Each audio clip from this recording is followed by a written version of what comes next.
So I will just give a brief overview and hashkafa, and then we'll have some time to be more specific. How do we balance out being a professional, doing your job, providing for your family, learning Torah, and fulfilling your duties as a husband and as a father to children? And this seems to be a very daunting task, juggling all these important endeavors and trying to figure out how much resources, time, and energy we dedicate to each of these. So, the very first question on my list is, I really want to learn Torah in a way that's fulfilling and meaningful, but between work and being present for my wife and kids, I have very little time available. Could the Rav give me some chizuk for navigating this challenge? First yortzeit of my late wife, we had a big kenes under the title V'chayiten el liboy. Maybe some of you might have participated. And I spoke about Asmoda b'Torah, Kviyasitim l'Torah, and it was moved a few days later when an individual came to me with a sheet, and he said, this is my Seder Hayom from 6:30 in the morning when I get up to 11:15 when I go to sleep. And I wrote down exactly what I do throughout the day. Could the Rav find some more time? Because after what the Rav said, I want to learn somewhat more. And I go over that list, and I come home from Seder Beis and Koil 7 o'clock till 7:30. I spend some time with my wife, and then I go back to learning. And I said, this item I don't touch. This is sacrosanct. This is holy. I want to take off from that half hour when you come home and you ask your wife how was her day. Maybe we could snatch off a few minutes from breakfast, from dinner, from lunch, but we'll look for some minutes that we can add on, but I'm not going to touch this one. So we all face this challenge if you are a professional. You want to do your job properly, with integrity, and you want to do the best for your family and provide for your family, and that means being successful in your career. You want to be kavei itim l'Torah, and you want to be a father. So there's a machlokes Rabbi Shmuel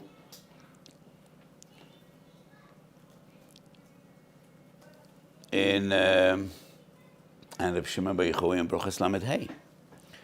How does one balance out? V'ogisa b'yoyim v'laylo. Very first perek in Divrei Nevi'im, Yeshua perek Aleph. What does that mean? Does it mean all day and all night, or does it mean some of the day and some of the night? Rabbi Shimon bar Yochai says it means all day and all night. Rabbi Shmuel asks, what about v'osafto digonecho? You need to harvest, you need to plow, you need to sow, what about v'osafto digonecho? Rabbi Shimon bar Yochai says, B'zman she'Yisrael oisen etzoyni shel mokem, there is no v'osafto digonecho. V'amdu zorim u'ra'u tzonchem. Others would come and they'll take care of your fields. And Rabbi Shmuel says, no. Haneg v'minig derech eretz. We are people, and we need to act like people act and provide for your families and your communities. And I wrote in Minchas Osha, this is not a machlokes in Hilchas Talmud Torah. It's a machlokes in Hilchas derech eretz. I assume Rabbi Shmuel was no less masmid than Rashbi. Not that I knew them both. But a Menuchas Tzadik test, there's an other machlokes Rabbi Shmuel and Rashbi. And there Rabbi Shimon bar Yochai says, Afilu lo kora elo kriya shema shachas v'arvis, kiyem v'ogisa b'yom v'laylo. That seems to be a very drastic contradiction. In Brochas he says, all day, all night. You don't go into your fields, others will come. And in Menuchas he says, Kish Meshachas V'Arvis. Rabbi Shmuel in Brochas says, Hanig ben Menig derech eretz. And Menuchas, his nephew, asked him, could I learn Greek philosophy? And he responds, B'shor she'eino lo yom v'lo layla. Because your day and night need to be dedicated, V'ogisa b'yom v'layla. So this seems to be a very drastic contradiction, both of Rabbi Shmuel and of Rabbi Shimon Yochai. So I say, both agree. Person needs to learn Torah as much as he can. The machlokes is Soimchem al hanes or ein Soimchem al hanes. It's a machlokes in Hilchos Derech. Rabbi Shimon argues, if the entire nation, not individuals, if the entire nation would dedicate all its time and resources and energies to Torah, then miraculously we will need to do nothing else. And Rabbi Shmuel says, no. Va'amdu zora mer'ut soinchem is a dream. It's a utopian dream. It's not a program. As a program, v'osafta degonecha. So as individuals, how do we balance this out? There is no clear formula. No one could tell you exactly how many hours you need to spend on any of these three endeavors. It is about what is important to you. It's more about attitude than receiving a psak. What is extremely important is kviyas item l'Torah. I'll just share with you a geschmack of vort. I don't even know whether it's a vort or a vertel, because a vort and a vertel are not exactly the same. They're two different definitions. The Pele Yoyetz, who was one of the great Balei Musa, the Belozer Papa. The Pele Yoyetz is a very well-known sefer. He has another sefer called Chesed Lavrom, and he writes this idea both in Pele Yoyetz and Chesed Lavrom. How important it is Kaviyas Itim LaTorah. First of all, he says, if you're Kaviyas Itim LaTorah, Kol Kavua Kamachatza Al Machatza. So a Kavua is like 50%. And the Gemara in Kedushin says, Rav Chesed Mate Klape Chesed.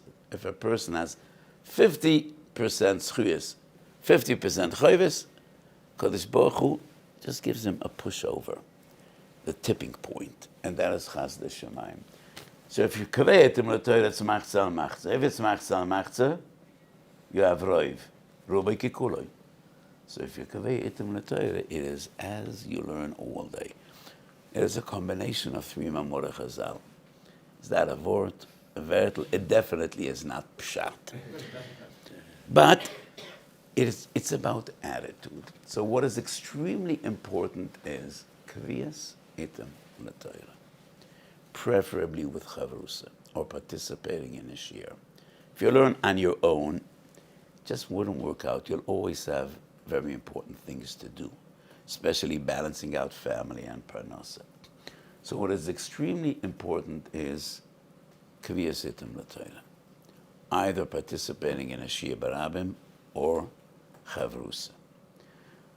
What to learn and how to learn is another item. So the gold standard we learned in yeshiva is iyun. So let me share with you just a few words about the yeshiva system. It is clear to any Talmud Chochem, ikar mitzvahs Talmud Torah lilmed almenas lasis. We are supposed to learn Torah lodas es aderech neilech bo ve'et ha'maaseh asher yasun. Ikar mitzvahs Talmud Torah is to learn halacha, Musar as well as halacha, because when we use the posuk, the phrase et aderech neilech bo ve'et ha'maaseh asher yasun, it is not only halachas, it is also avodas ukeil. But derech neilech bo means how to come closer to HaKadosh Baruch Hu, how to have feelings for HaKadosh Baruch Hu, how to live with HaKadosh Baruch Hu. Iyun is not the right thing. The yeshiva system is geared to teach us how to learn. But if all life we will be trying to figure out how to learn, when will you finally learn? And learning means knowing halacha, knowing Musa. So I think it's a huge mistake for married people, working people, to spend most of their time on iyun. Most of the time needs to be dedicated to learn halacha, to learn Musa. And why is it so important to learn Gemara? Because Gemara is the basis for everything. Musa comes from Gemara, Hasidus comes from Gemara, halacha comes from Gemara. When we talk about Torah Shebal Peh, essentially we mean Mishnah and Gemara. Everything else is included. But Torah Shebal Peh is Chazal. Chasimas HaTalmud is a milestone. It was a very significant transformation. And that is why this huge industry of Daf Yomi is important, because Gemara is the fundament. It's the basis. But I think it's very important for working Balabatim to learn halacha, to learn either Misra and Chassidus, just to rekindle your spirit and bring you closer to HaKadosh Baruch Hu. But what is extremely important is Kviyas Itam L'Torah. Is working Elechatchila or Ebediyeved? And this is also a very important question.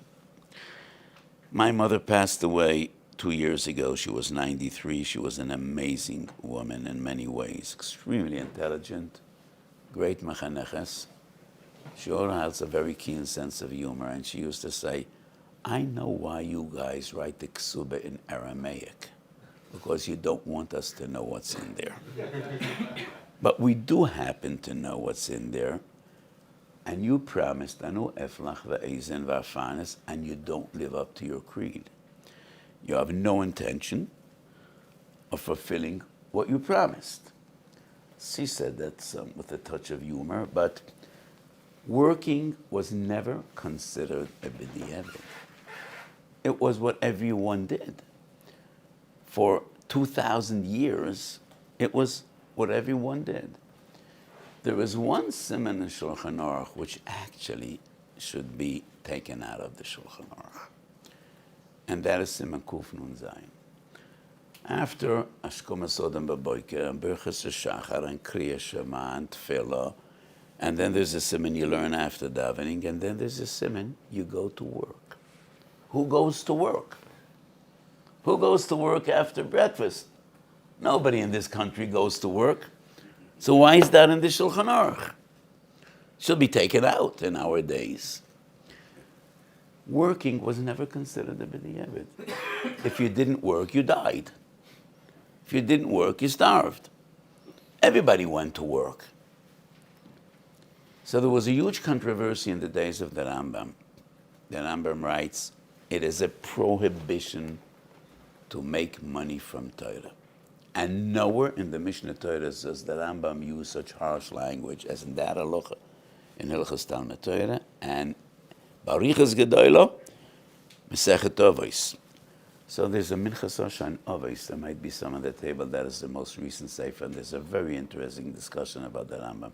The Rambam writes, Chileles Hashem, Mevazes HaTorah, Soifter Melastem Es Abrias. Very harsh language. It was never considered a b'diavad. On the other hand, this generation brought such a blessing of Talmud Torah. And I think, contrary to what many people think, nobody planned it. Nobody planned it, neither the Chazon Ish nor anyone else. Nobody planned, and nobody decided that everybody's going to go to Koil.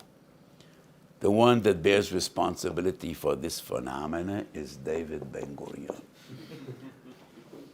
Nishmuse Eiden. And I think he got a lot of Olam Haba for bringing about the age of Koilalim. No Godel planned it. And I don't say this in a derogatory fashion. It just happened because in this country you couldn't go work. You needed to go to the army. And we didn't go to the army. And that is how the Koilel word developed. And it's a huge blessing. Never before did we have so many young people, true Talmidei Chachamim. I'll share with you an interesting phenomena. When you look at the vast world of Shalos Tshuvos, 50% is Orach Chaim, 30% is Yoredeya, the other 20% is divided between Even Ezra and Choshen Mishpat. Choshen Mishpat having the smallest segment. People weren't familiar in Choshen Mishpat. Besides the greatest Gedolim, nobody learned Choshen Mishpat. How many people learned Hilchos Rebbeis? One in a generation. And today you have hundreds and hundreds of Talmidei Chacham and Meflogim learning any mikzoya b'Torah. So the kollel world is amazing, and it's a blessing to our generation.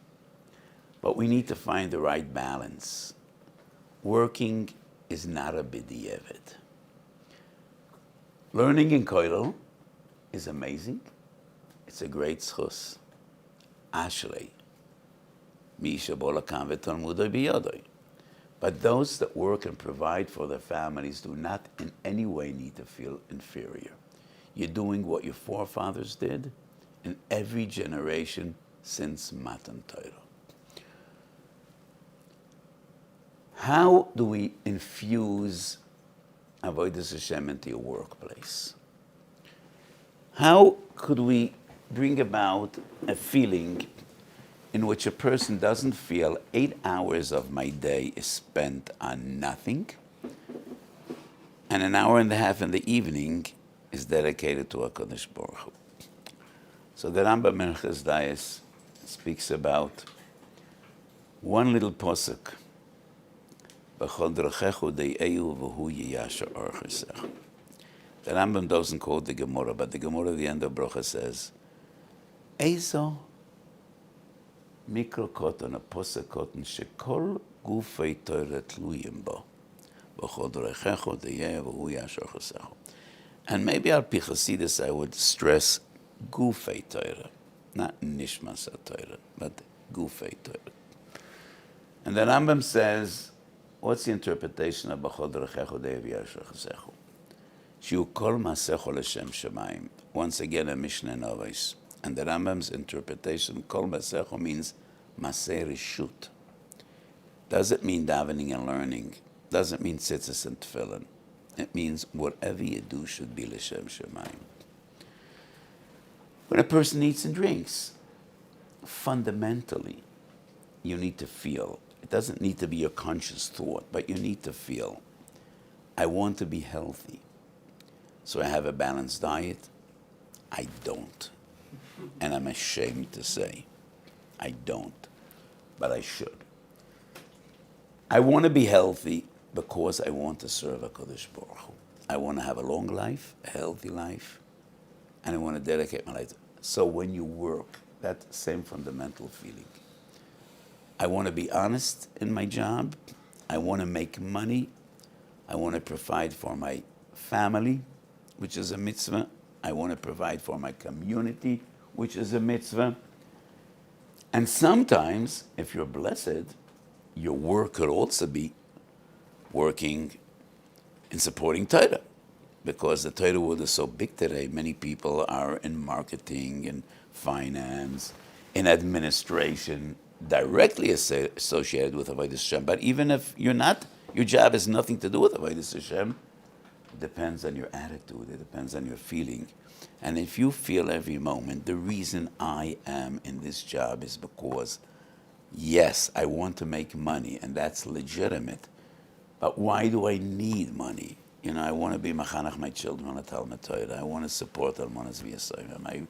I want to support the local yeshiva. Then your work is part of your Avodas Hashem. And the Rambam writes, Nimtzo ha'hoylech b'derech hazeh Oived es Hashem kol yomav. So all your day and all night becomes Avodas Hashem. So as I spoke originally with Rabbi Yaakov, right? I will give a short presentation. I will have some time for more practical questions and answers. So I just wanted to share with you some fundamentals about this sheet that was presented to me. I do want to relate to the last question. When interacting with non-Jews for networking, business development, particularly during conferences, what are good gedorim to set for oneself? Should one strive to develop personal relationships with non-Jews, secular Jews, in order to create a Kiddush Hashem, or stay away, keep it professional? And once again, it's all about balance. And it's all about the individual. No two people are the same. So in the Boter Chinuch, some of the instructions the girls get are just utterly ridiculous. So when you work in a place, never use your first name. What's your name? Geveret Hoffman, which is somewhat awkward. And if anybody offers you a cracker or a snack or a drink, you don't take. Because, and this crazy feeling that everybody is after you and everybody wants you is sick. It's not realistic. But you do need, be nice to people. You're allowed to smile, which is a chiddush. You're allowed to smile, be nice to people. You have a name. And when people ask you, what's your name? Only in the yeshiva world do they use family names. In the yeshiva world, the literacy yeshiva world, you don't have a Jewish name, which is crazy. Marmorstein, Hoffman, they don't use Jewish names. But in the normal world, your name is your first name, not your family name. When you work with non-Jews or with secular Jews, you have huge opportunities for Kiddush Hashem and for Chilul Hashem. Kiddush Hashem means two different things. Mesiras Nefesh, giving away your life, and that is only b'fnei Asorim Yisrael. But just sanctifying God's name, HaKadosh Baruch Hu's name, with the way you act and interact is even between Goyim. We see that in Hilchas Hashavas Aveda, in Hilchas Genei V'Gzeila, and so many Sifrim in Shulchan Aruch, that even dealing with non-Jews, you have a mitzvah of Kiddush Hashem. I have a daughter, my oldest daughter, for the 25 years is working with a police force. She's not a cop. She doesn't wear a uniform. She is a civilian, but she develops top secret computer systems for the intelligence community in Israel. And just this week she received an award, which was a huge Kiddush Hashem. When she took this job, she was the only Haredi. Today, 70% of those under her are Haredim. And she's nice. People admire her in the unit. And it's a huge Kiddush Hashem. And in this country, it is so important with all that's going on and all the strife and friction between the Haredi community and the secular community. This is so important. So this question is very individual. Don't become intimate ever, but be nice, be polite, and have a positive interaction with secular Jews or even Goyim, whether you're a man or a woman. It's more sensitive with women than with men, but it's also sensitive between men and the other gender that's on the other side. So in all these shilas, we're not dealing with Hilchas Natilas Yadayim or Shiur Matzah or the Shiur Morar or exactly what is the definition of Ben Hashmoshes. So in these questions, it's impossible to give a definitive psak, but it's more about attitudes, which I think I try to convey a very clear message. Specifics? Chesed. You have a Seder in the morning, and then you have to make a decision how often that gets canceled for... Okay, so Menachem is complicated things because I said there are three aspects that we need to balance out. Talmud Torah, family, profession. What about Chesed? And that is number 4. Chesed is important. So there's a Medrash Tanchum in Parshas Masa, an amazing Medrash. Rav Asi was crying before his demise. And the Talmidim was standing around his deathbed. And they asked Rebbe, you of all people, why are you crying? What do you have to be worried about? You are the greatest masmid in the generation. Is there any Torah you didn't learn? Is there any Torah you didn't teach? You weren't even involved in community affairs because you were learning all the time. And Avasi says, that is why I am worried, because I was not involved in community affairs. And that's why I'm crying. I should have been more involved. I should have been nice about Olam Chaveroi. So yes, I spend a lot of time with people, as some of you might know, and too much time. I have Kabbalat Kal in the morning. I thought it was going to take half hour. Sometimes I sit from 8 to 11, and people just come in and out, and it's too much for me, and I don't know how to stop it. But I do feel that when a person comes into my room troubled and he leaves my room with a smile on his face, I think that I did something important and I accomplished something. So yes, you need to be involved in chesed. So Reb Itzel Mevolozhin published the Nefesh HaChaim. The Nefesh HaChaim did not come out during the lifetime of Reb Chaim. And he writes in his introduction that my father used to give me musar. I think too much about myself and too little about others. That's what he writes. This is a testament to Reb Itzel's greatness, because let me make this very clear. If anybody would say that about me, I would not write it in the Akdome to my sefer. I would keep it to myself. We assume that Reb Itzel Mevolozhin, like any other Gadol B'Yisrael, cared about people, but obviously not enough to his father's expectations. And he writes, my father used to say, none of us is here for himself, neither in Gashmias, not even in Ruchnias. We are all here for each other. So chesed is part of our obligation. And it just makes the balance more difficult. And nobody is perfect. There is no magic formula how to balance this all out. Maybe somebody is going to come up someday with an algorithm to work this out. I don't think so, because it has so much to do with the individual. Not all our children were destined to be scholars. We are realistic people. We're fathers of children. Not all our children were destined to be scholars. And that is one of the flaws in our present-day system, because we expect all our kids to come out exactly in the same mold, and it's an unrealistic expectation. So some of our kids should be far more involved in chesed, and others should be more into learning, but everybody needs to be kaveh to Torah on one hand and engaged in chesed on the other. The Rav mentioned that frame the whole discussion with regards to it's a sort of gray area, and attitudes are very important. So can maybe Rav talk about having a Rebbe and what type of das Torah, or the place of what conversation should be gone through a Rebbe and which can be made in a person's own cheshbon. Yeah. So once again, I think a Selech Harav is important. It is not as important today as it was in the days of yore, when Devoram Shebal Pei Torah Shai Lekoisvan. So once the entire transmission of Torah from one generation for the other was just a relationship between a Rav and a Talmud.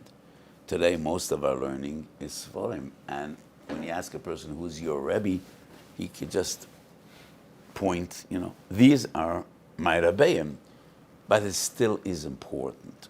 Not only for Moira Hoiroa, because to understand the nuances of Psak, you need to have a Rebbe. I think even in day-to-day life, it's important to have a Rebbe.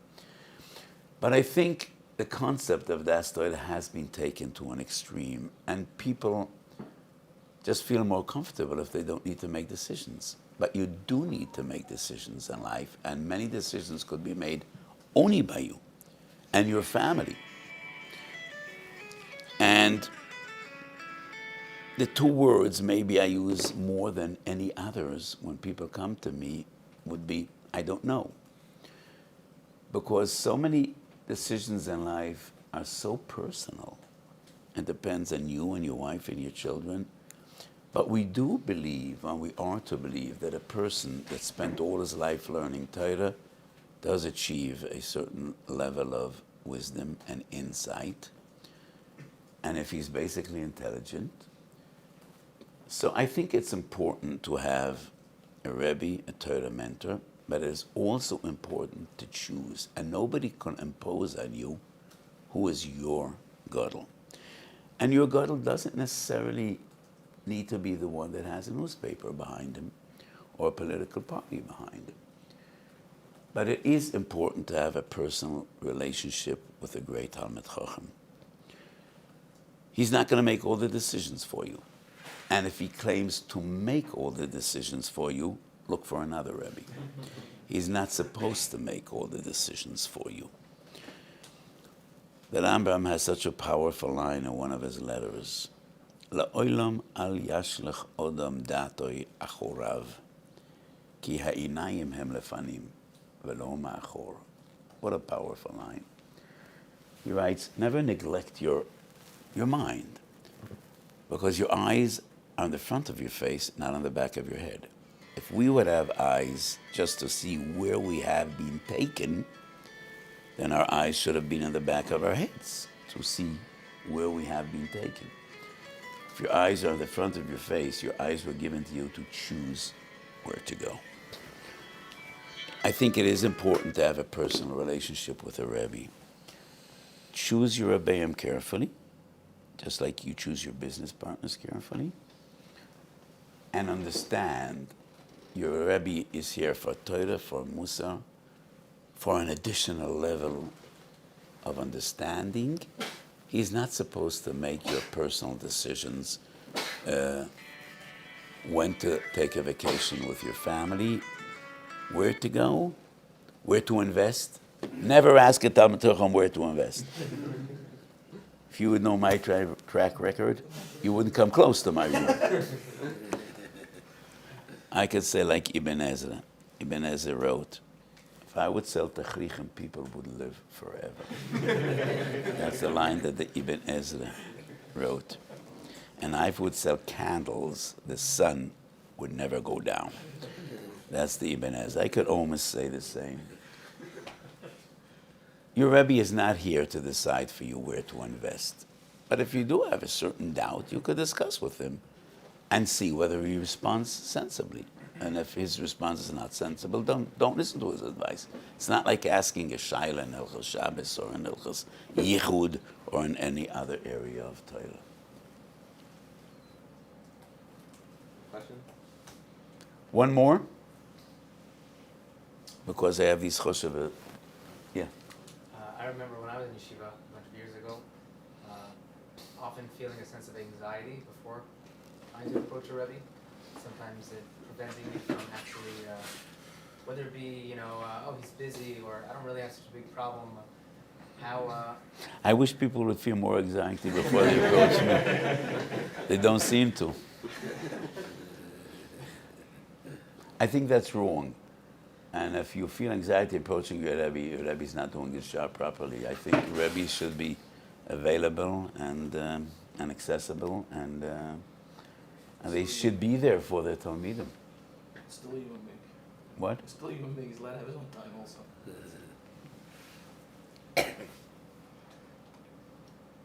But many things in life are, are not always subjective. Maybe many things are subjective.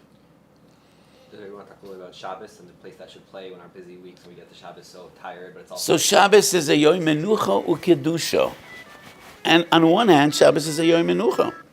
And that means Shabbos was given to us also to rest. So I've been asked from an American community lately about scooters. So a person lives somewhere in the Midwest, and he says almost the entire community comes to Shul Shabbos on scooters. His Rebbe said you can't use that on Shabbos. And the question he came to ask me, if a person that uses a scooter on Shabbos, if he's menasech yain, if he could get an aliyah in Shul. So he said he's not menasech yain, you could give him an aliyah. How do we define uvdin dechoil? So one of my agdoras, any means of transportation would be considered uvdin dechoil. So 100 years ago, there was a controversy in Europe about bikes. Could you ride a bike? Some gedolim were matir, others aserd. So the pasuk says, "Shvu ish tachtav, al yetze ish memkoimei." So one of the fundamentals, it's not a mitzvah, but one of the fundamentals of Shabbos is, Shabbos you're supposed to be home. Transportation is uvdin dechoil. So the Shoel HaMeishav of 150 years ago deals with a tram. In many European cities, there was a tram, Rakevet HaKala. And in many cities, you didn't need to pay. It was a service that the municipality gave to you. Could you use that on Shabbos? You don't need to pay. You don't need to be metaltal. And the Shoel HaMeishav said, transportation is uvdin dechoil. And that is why these little tricycles, the three-wheelers that kids use, that's not a problem at all. Recreation is mutter. Transportation is also. Once upon a time, these scooters were more about recreation, but in the modern world, it has become a means of transportation. So I would say it's uvdin dechol. But you could still give an aliyah to a person that his Rav says you could use a scooter on Shabbos.